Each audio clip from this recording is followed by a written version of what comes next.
Hi, everybody. It's Greg and Arun back with your week two NFL. How about NFL picks for Sunday's action? And we've got a nice card and overreaction. Week two is here. It is Sunday, September 14th. Now, don't forget, we've got a new promo for you. Hit that like and subscribe button, by the way. But we got a new promo. We went to the Boss Man. We're getting a free $60 account, docsports.com/ICCT. So it's right here on the screen. Type that in. Click it in the description as well, and you'll get a free $60 account to test us out. You want to say thanks, people put in the comments, say thanks all the time. Hey, this is the best way to do it because it tells the people that we work for, hey, you're watching our stuff and you follow along. So make sure you check that out. No strings attached. So it's free $60. Use it. If you don't want to use it in the future, there you go. All right, let's get right to your free plays for today. We've got the Rams in an early time slot here after a nice win last week, facing the Titans here. Rams favored by 6, total 42. What do you like here? I see. Well, it's an interesting game because what you have is the Rams coming in as a 6-point favorite on a total of 42. You know, the Rams had a nice game against Houston, winning 14-9. The Rams have covered 4 in a row dating back to last year, by the way.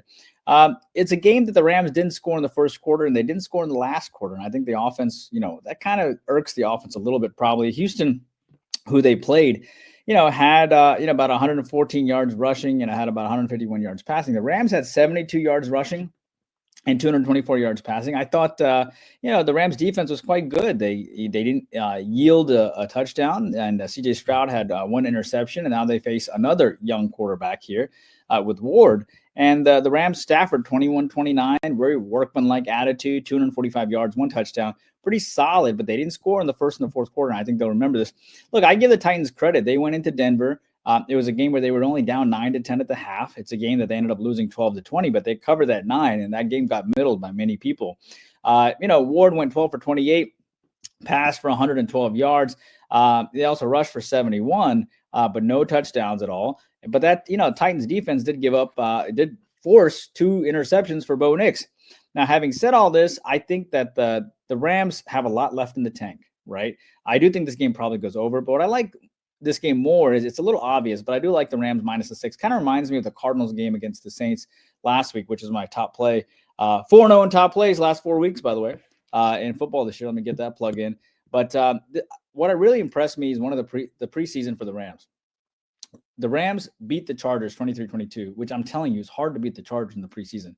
They beat Dallas 31-21, and they even covered against Cleveland in a game that Cleveland kind of wanted to win a little bit too, and they had to win as the quarterback, and he went 190 yards for 1 touchdown. I think the Rams are going to play much better. You look, these offensive coaches, these offensive players want to score some points, and I like the Rams minus the 6.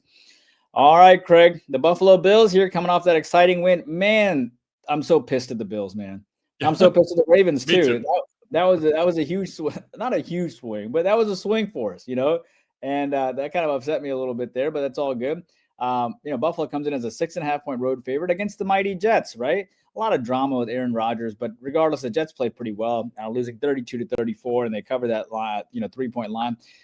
Craig, Buffalo did beat them 40-14 last year, but what do you think here? Buffalo coming in as a road chalk. Do you think they carry that momentum, or do you think they kind of have a letdown? Well, I think it's a really tough spot for the Jets because Justin Fields had a lot of motivation to beat his former team that didn't really want him back. Definitely not as a starter. It sounded like. So I think they had that, and they really outplayed. I thought the Steelers, and still lost the game.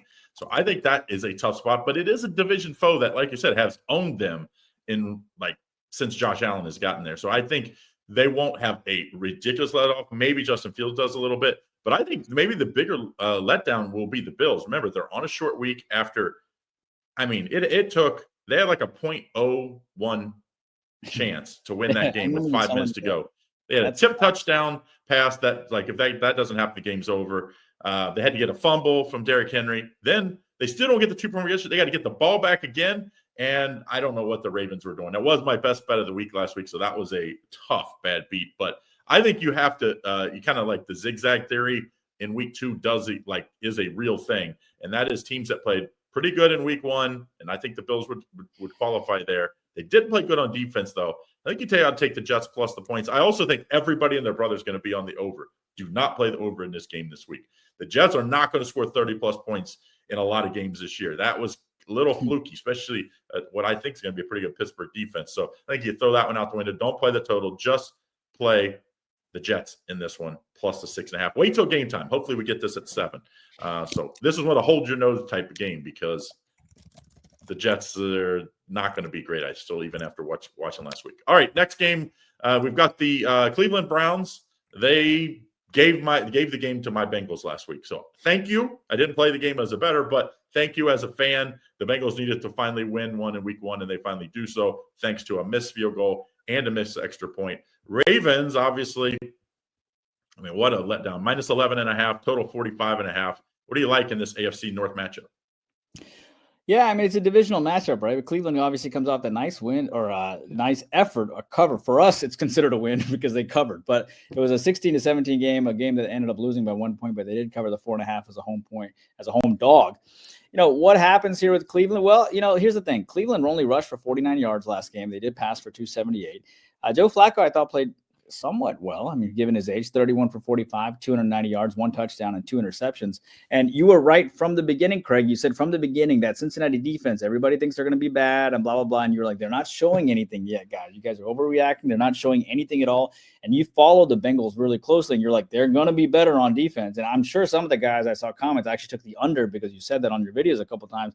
Like, this team is going to be better on defense than you guys realize. They're just not showing their cards yet.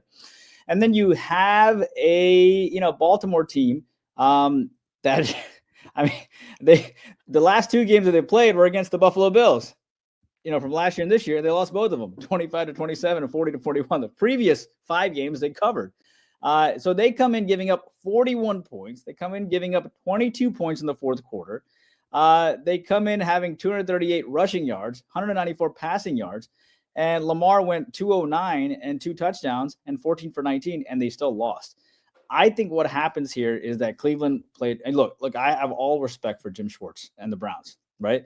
I think the Browns are but I think the Browns will think to themselves, we're the same old Browns after how they gave up that last game, and the Ravens are going to be pissed. Am I going to lay the points? Is it going to be one of my 6 plays? I don't know.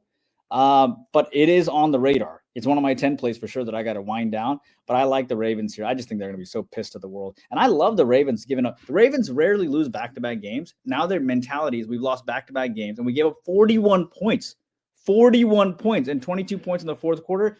A lot of people are going to be ticked off in that locker room. Don't forget, if you want to save 10% off our expert picks, for all existing customers, very simple. If you're a new customer, it'll work for all of them. Winner 10, save you 10% off. That's the daily, the weekly, or even the yearly football pass. So make sure you get in on it. All right, Craig. The San Francisco 49ers coming in here against the New Orleans Saints, shockingly only a 4.5-point favorite. One of my free picks was San Fran minus the 1 over Seattle in last week's video. The Saints, lost 13-20 to Arizona. These 2 teams haven't met since 2022. Who do you like here as San Fran comes in as a 4.5-point favorite on the road when Arizona was a 6-point favorite on the road? Yeah, remember this game the line is going to change according to the health of Purdy. Kittle looks like he's definitely out, but it looks like Purdy might be out. And I'm guessing they probably will hold him out because they probably think they can win this game without their, their best players. And maybe they can, maybe they can't. That's a dangerous spot. Sometimes you overvaluate just what one player can do. And I still think San Francisco wins and covers, though. Like, if you give me backups with talented coaching, which I definitely think San Francisco, they've had a lot of backups had to play in the last couple of years, and they've still figured out ways to stay in games and be in it late. And New Orleans is just bad. I mean, I don't think New Orleans is going to win more than 3 games. 3 games is probably 2 or 3. And even in a division, it's not good. Remember that? That was my unit future this year. And so far, so good. Yeah, they don't look good. People thought it was Allen, that they run the coach out of town. Dude, this is about Jimmys and Joes a lot of times. And they don't have a lot of Jimmys and Joes that you would that are difference makers. And I think New Orleans is a problem. I would wait until we get the final announcement. You might get this line come down again if Purdy's officially out. And if you got this at like 4 or even 3.5, that would be a much safer play. But I still think I just can't put my money on New Orleans. I also think the under in this game is going to be good because I don't think this New Orleans Saints team is going to score more than 20 points many times this year. And San Francisco, I think will just be happy to go on the road, just an early game, and just get the win. So lean towards the under, stronger play on San Francisco, but wait until game time. Next game, Indian Cowboy, we got for you is the New England Patriots. Pretty disappointing in the opening week loss. Not as disappointed as the Miami Dolphins, even though you did call that the Colts were going to hand it to them, and they did. The Dolphins favored by -1, total 44. What do you like here? So I think this is a culture game, right? I think this is a game about culture. And you have two cultures that are going in opposite directions, okay?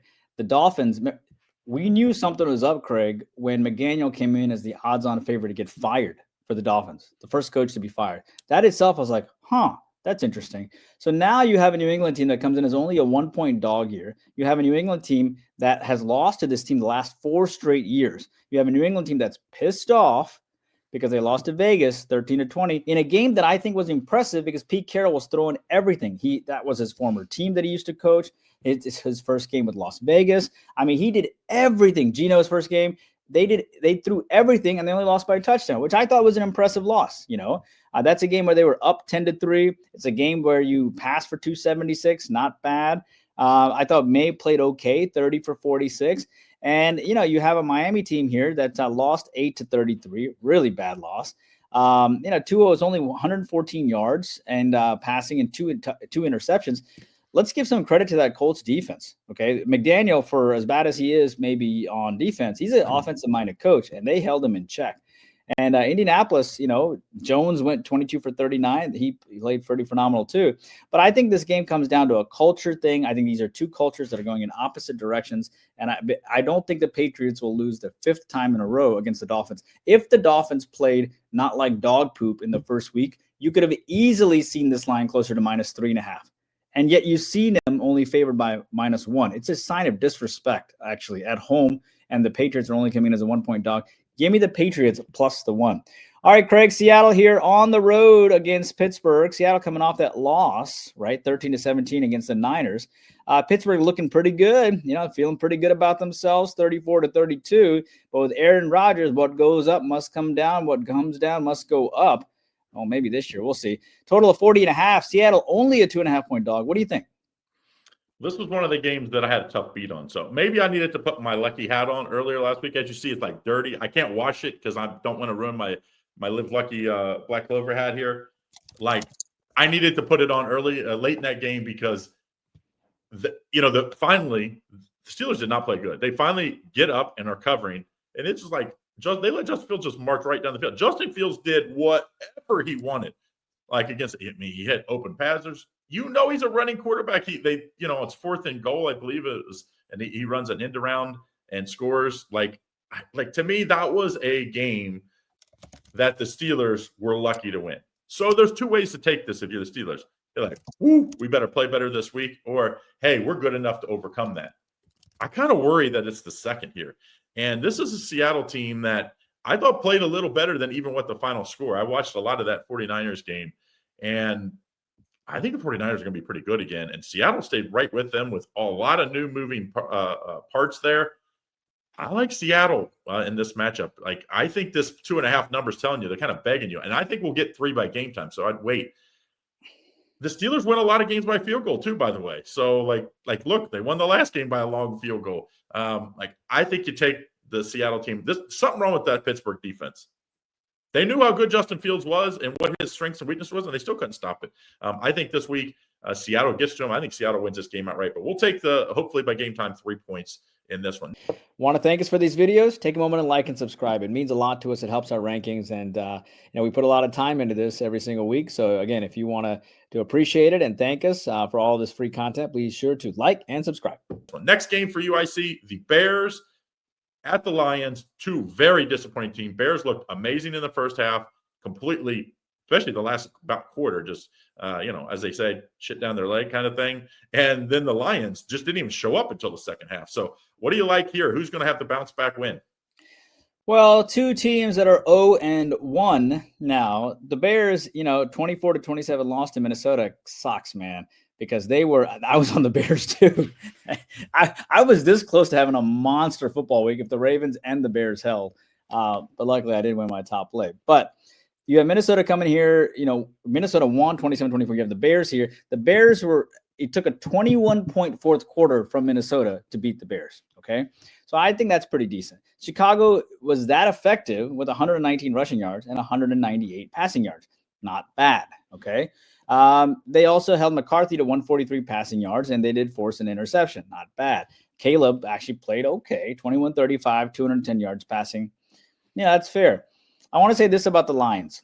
The Lions lost 13-27 against the Packers. The Lions have now lost back-to-back covers. The Lions are a team here that only had 3 points in the first half, okay? This is a Lions team now that lost both coordinators, and I'm telling you, they don't look good at all. They didn't look good in the preseason. They don't look good now. This is a team that's their real brilliance seem to be their offensive coordinators.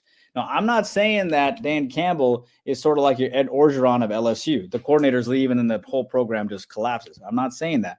But you have a guy here in Green Bay. I mean, so you have first of all, Detroit had 46 yards rushing, 200 yards passing, right? Goff went 225 and 1 touchdown, 1 interception. So I think what happened to this game is I think this game is going to have a lot of juice. You have former coordinators facing against former teams. Both these offenses stunk, right? Last time out, at least in the second half, I felt like Chicago had left a lot in the tank, right? In the second half. And I wouldn't be surprised. And I like Chicago to be an active dog, but I can't go against the Lions coming off of a loss. And I've always believed that Campbell might get up to face his coordinators. I like the over in this game. And I want to point out that it's 47.5. The total for Chicago in game 1 was 43.5. So I think this game probably goes over. I like the over 47.5. And if you want me to take a side, I'm going to take the Bears plus the 6 with the coordinator facing his former team. All right.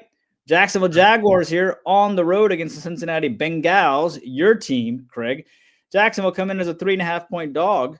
As the coach of Jacksonville once said, Duval, and people cringed, but he won his first game, so nobody cares. So both teams are 1-0 here. They last played each other in 2023, so that's irrelevant. Who do you like here? Cincinnati comes off, a win, and Jacksonville comes off a win as well. Yeah, I thought both teams somewhat got a little lucky with the luck of the draw a little bit. You face two of the teams, probably the worst teams in their division. And I think, the Bengals played anybody better last week, they probably lose. And I just don't I picked Jags last week, but I said, be careful because I just don't know what we're going to see with Jacksonville. I still don't. I think there's a more proven all the matchups that you have this week, offense versus defense. The Bengals offense is going to get back on track. They just have way too much talent. They didn't take a lot of risk last week, knowing what, they didn't have to put up a ridiculous number of points. This week, I think they take care of business, and I think they lay the wood in this one. And all these bad starts the Bengals have had through the years, you go to 2-0, that feels like they won the Super Bowl because they've been starting 1-3, 0-4 the last basically 4 years. Even the Super Bowl year, they started off slow. I think the Bengals get and cover this one, -3.5. If you're so inclined and you're like a guy that likes to buy points, maybe buy a half a point in this one, just in case. But I do think the Bengals cover the 3.5. If you're looking at the total, I think both these defenses are going to be a little better than people think. So I probably lean towards the under, but I might much stronger play in this matchup. I'd take the Bengals minus the 3.5. And remember, I bet against my Bengals last week, so I don't always take the Bengals. In fact, usually I'm betting against them if I do play them. All right, next game, another early game here. Giants look really bad. Russell Wilson, they say he's going to start anyway this week. Dable said, I was a little shocked. Dallas Cowboys look better than I thought. Many people thought. You had the Dallas Cowboys last week as on the show. So nice pick there. Dallas Cowboys -6, total 44.5. Don't forget, Dallas has an extra 2 days, 3 days to prepare because they played on Thursday Night Football last week. What do you like?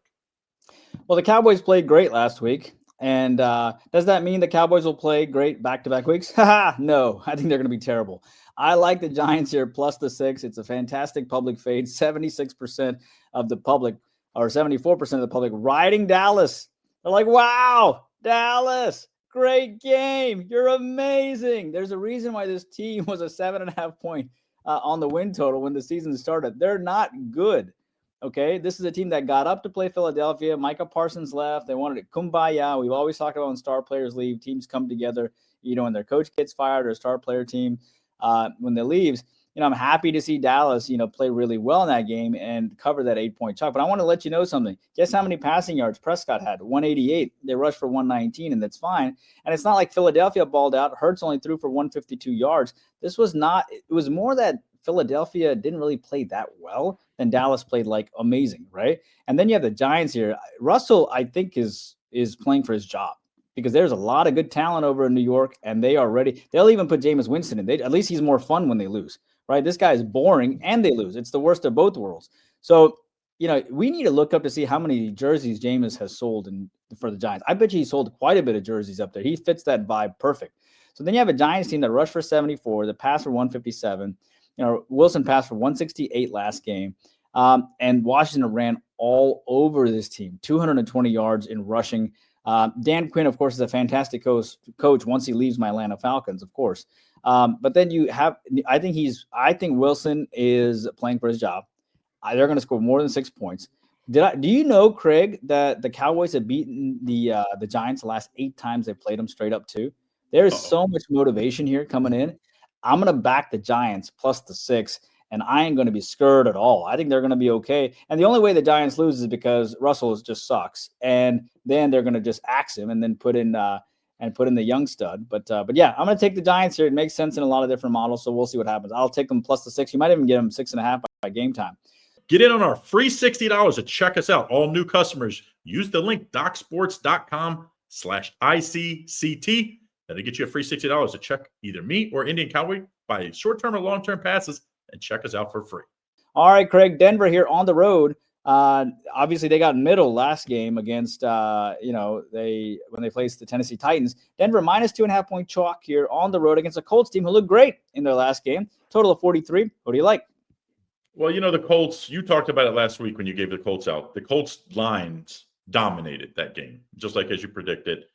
They will not dominate the trenches in this game. Denver has a very similar, these teams are very similar with, I think Bo Nix is a little more dynamic as far as runner, but passers, I think that quarterbacks are pretty even. The defense are pretty even. So when you're saying you're pretty even teams, you're getting 2.5 points as a home underdog. It kind of a little scratch your head.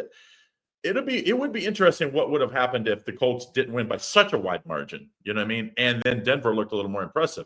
We'd probably be getting a little more points. So I guess if you're playing Denver, you say, hey, we're probably catching maybe we should be laying 3.5 to 4, and we're not because we played poorly and the Colts look good. I still think you take the home underdog here. I think this will be bet up to the key number of 3 before game time. And I think Daniel Jones, the one thing he gave this team is that, all those struggles he had when he was with the Giants, the one thing he always did was very calming. He wasn't like an overreaction. He's a good leader. I think he gives them leadership that just says, hey, we're not going to beat ourselves. And if you do that, I think they're going to be there at the end of the game to try to win this one. At worst, I feel like we get a push if we get to that 3 number. So either buy to get to the 3 or wait. Hopefully we'll get the 3 without buying it. Let's take the Colts on the underdog spot. A very good game. I think maybe the best game of the week as far as just fun to watch. Very even matchup. Next game, it's another evening game, 4 o'clock Eastern Standard Time. We got the Panthers headed to Arizona to take on the Cardinals. Cardinals did win last week. The Panthers look terrible. I'm shocked that the Cardinals aren't bigger favorite here. -7, total 44.5. Any chance the Panthers get this cover here? Yeah, we don't care about who's going to cover. We care about the total in this game. Oh, good. Yeah, I think that. I agree with you. I thought this line was going to be 8.5, and Carolina looked like dog poop, right? And scoring 10 points against Jacksonville, and then Arizona. I don't think Arizona played great either. I watched that game, and they ended up winning 20-13 because that was my top play. And I've been high on Arizona though for a while because they've covered 7 of their last 10. They've covered 3 in a row.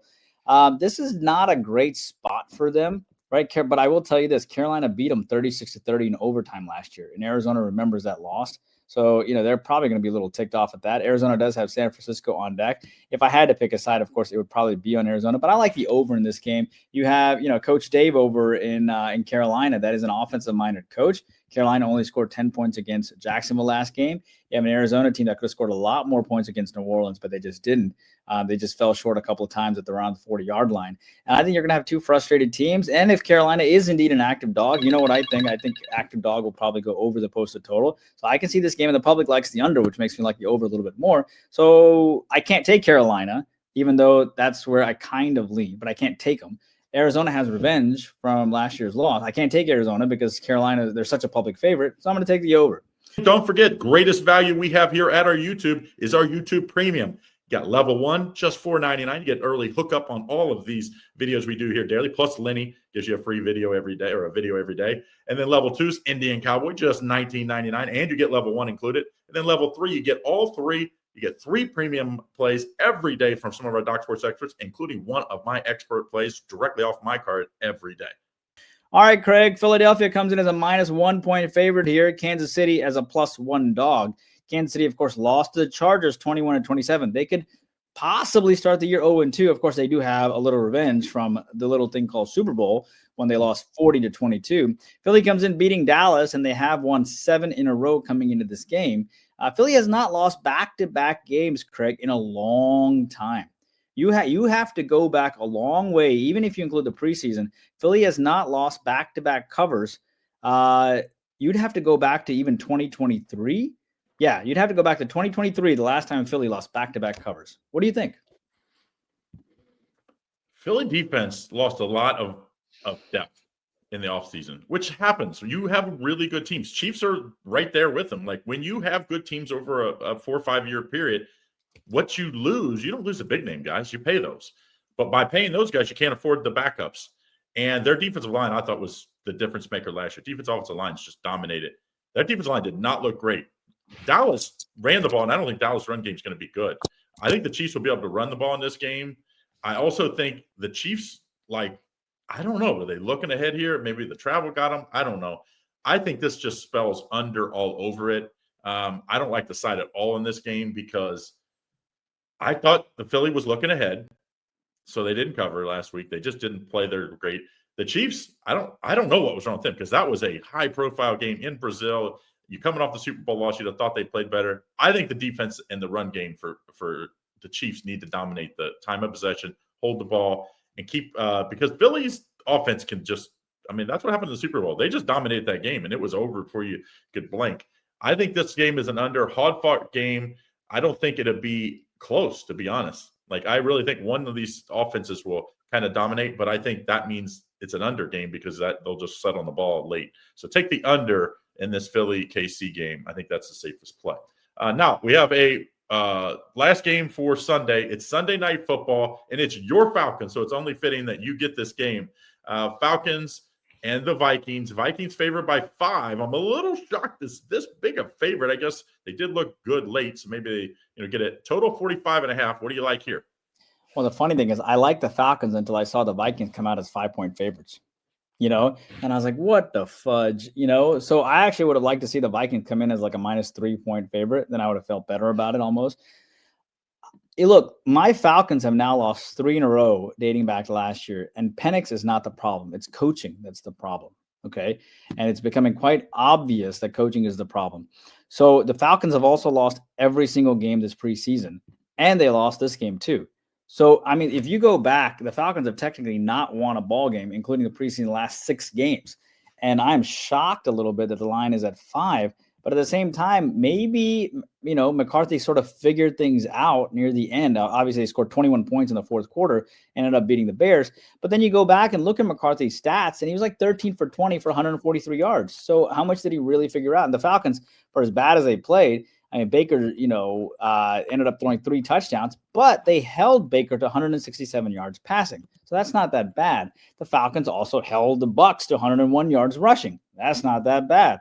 So this line is fascinating to me, given the fact that, Atlanta, I think, is on the bounce back, but at the same time, Minnesota comes in as such a huge favorite, and maybe McCarthy figured it out. I think what I'm going to take is the over in this game. I think both offenses are sort of stifled last game. I think Penix is a fantastic talent. I think Minnesota finally, came on strong near the end in that game. And I wouldn't be surprised to see here this game probably go over the posted total. I wanted to take the Falcons. I really did. But when I see the line at 5, that's a lot of points to give on a Monday Night Football game. They're giving Arizona, they're giving San Francisco 4.5 on the road, right? They're giving Arizona here. Yeah, it's just, and now you're going to put Minnesota as a 5-point favorite over the Falcons. So yeah, I'm going to take the over, and I'm not saying it's a trap, but yeah, I'm going to take the over and just call it a day. All right, Craig, the Buccaneers, who knocked out my Falcons last week. Hold on. Well, these are the Monday Night Football games, so we're going to do them separate. All right, so that's what we have for all the games on Sunday. Don't forget, there's 2 Monday Night Football games too this week. So click right here. We'll have that video up here. Probably won't be until an extra day, but it will be there. So either search for it or just check the channel. Don't forget, you use that free $60. This link is at the bottom of the screen, docsports.com/ICCT for all new customers. And if you're not a new customer, hey, we got something for you, 10% off. Use that promo code WINNER10. All right, guys, have a good week. Craig, 1 second. Let's tell people that, all right, this Sunday night game, Falcons and Vikings, tell us the total number of passing yards between both quarterbacks without going over. So a little Price is Right-ish. So you got to combine them. McCarthy and Penix combine their passing yards. Don't go over.